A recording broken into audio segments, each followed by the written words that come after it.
Hi, I'm Craig Lowe, the Managing Director of Lowe & Co Realty. And today, I'm going to give you 8 reasons why house prices will not be as affected by COVID-19 as they were by the global financial crisis in 2008.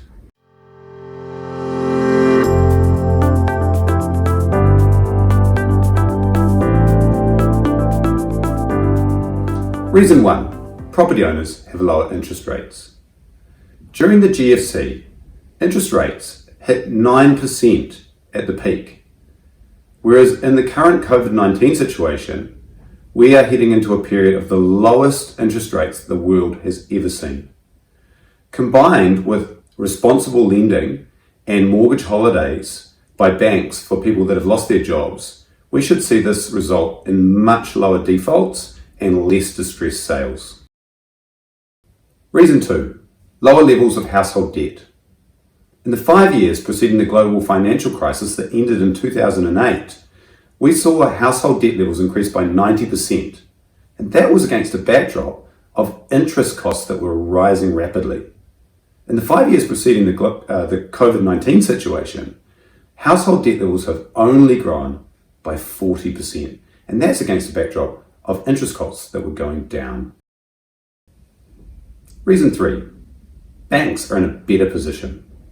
After the GFC, the government regulated to make sure that banks were more conservative with their capital positions. This means that banks have been lending more responsibly, and it also means that the banks themselves are not under threat. Reason 4. A shortage of new houses. High building costs and a lack of suitable land have meant that supply has not met demand.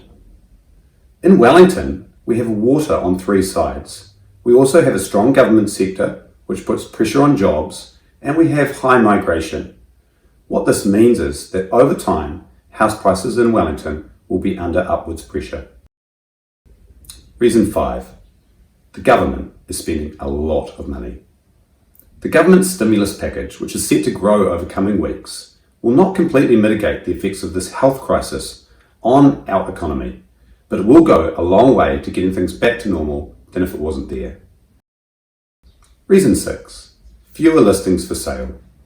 We went into this crisis with a huge shortage of listings. And as this health crisis has deepened, some people will decide to sit on the sidelines. What this means is that we won't have a large supply response that would lead to prices dropping. What we're more likely to see is a slightly subdued market in terms of volumes, but prices holding. Reason 7. Lots of latent demand.